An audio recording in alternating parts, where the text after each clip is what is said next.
क्षणिक आनंद, क्षणिक सुख और एक टेम्पररी हैप्पीनेस के लिए लोग भटकते हैं और इसीलिए ज़्यादातर लोग जब चीज़ नहीं मिलती तो डिप्रेशन का शिकार होते हैं। ज़्यादातर लोग डिप्रेशन, उदासी, सैडनेस, नींद ना आना, बेचैनी होना, एंग्जाइटी, पैनिक अटैक्स, आजकल ये सब चीज़ें इतनी कॉमन हो गई हैं।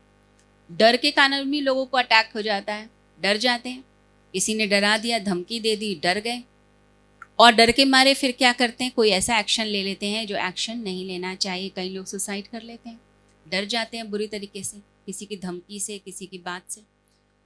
तो जो व्यक्ति बाहर की तरफ ढूंढेगा और जब नहीं मिलेगी तो उसको निराशा मिलती है, घोर निराशा, और फिर जीवन उसका टूटा टूटा बीतने लगता है।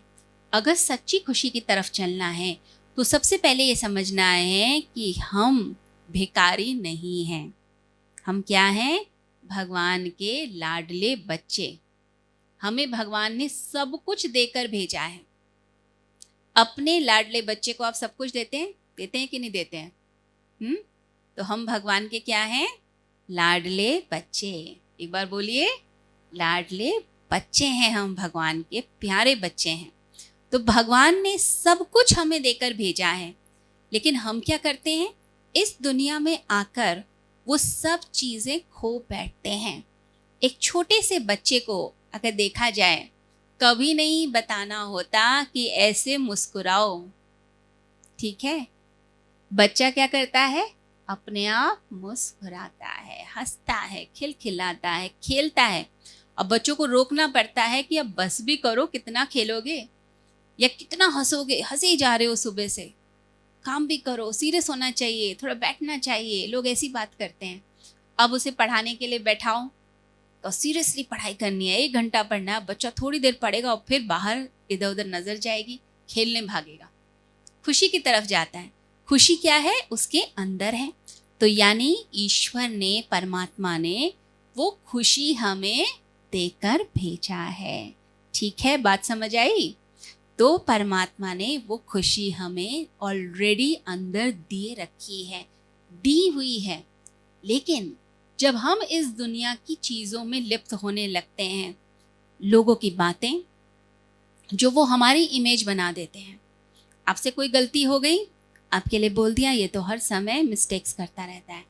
थोड़ा सा आपने गुस्सा कर दिया, लोगों ने बोल दिया ये तो बड़ा क्रोधी है, या फिर ये तो बड़ा ईर्ष्यालु है, या ये झगड़ालू है। आपकी एक सेल्फ इमेज बनानी शुरू कर देते हैं और दुनिया जो बोलती है आप उसी इमेज को सच मानना शुरू कर देते हैं। भूलने लगते हैं अपने स्वरूप को। छोटी सी बात हुई, रोने बैठ गए, निराश हो गए, गुस्सा करना शुरू करा, बुरा मान के बैठ गए। आपने क्या किया? धीरे धीरे इस दुनिया में रहते रहते हम अपनी खुशी से दूर होने लगे, अपने स्वरूप से दूर होने लगे। जो हमारा एक व्यक्तित्व था, जो हमें बचपन से मिला, हमने उस व्यक्तित्व को ही खो दिया। सीरियसनेस इतनी ज़्यादा हमारे अंदर आ गई, इतनी गंभीरता आती चली गई। देखिए, मैच्योर होना एक अलग बात है, लेकिन दुखी होना एक अलग बात है। हम मैच्योर हों, समझदार हों, अच्छी बात, समय के साथ समझदार होना चाहिए, लेकिन दुखी, निराश, डिप्रेस, आशंकित, सेल्फ डाउट, अपने ऊपर डाउट, पता नहीं मैं कर पाऊंगा कि नहीं कर पाऊंगा, मुझसे होगा कि नहीं होगा। दूसरा व्यक्ति आपको मोटिवेट कर रहा है, नहीं नहीं तुम कर लोगे, और आप कह रहे हो पता नहीं मुझसे होगा कि नहीं होगा, मेरे में तो इतनी हिम्मत ही नहीं है, मेरे में तो इतना साहस ही नहीं है, मैं पता नहीं ये कर सकता हूँ कि नहीं कर सकता। तो आपने क्या किया? जो एक खिला हुआ फूल जैसा व्यक्तित्व था आपका, जो आपको भगवान ने दिया, आपने धीरे धीरे उस व्यक्तित्व में आपने एक डलनेस लानी शुरू कर दी। आप मुरझाने लग गए, और मुरझाते मुरझाते होता क्या है कि व्यक्ति जो है वो मायूस दिखता है। चेहरे पर मुस्कान रहती नहीं है, मुस्कान जबरदस्ती लानी पड़ती है कि मुस्कुराइए। अब जैसे लखनऊ जाते हैं, लोग कहते हैं मुस्कुराइए आप लखनऊ में हैं, तो हम आपको कहेंगे मुस्कुराइए आप मंडी में हैं। तो मुस्कुराइए सभी लोग एक बार। तो मुस्कुराहट होती जा रही है। तो मुस्कुराने की हम बातें कर रहे हैं, तो स्माइल जो है वो आपके फेस पे रहनी चाहिए, प्यारी सी मुस्कुराहट। जो आप खो चुके हैं इस दुनिया के अंदर। अपने अंदर से ही आएगी खुशी। दूसरा व्यक्ति अगर चाहेगा भी तो भी आपको हैप्पीनेस नहीं दे सकता।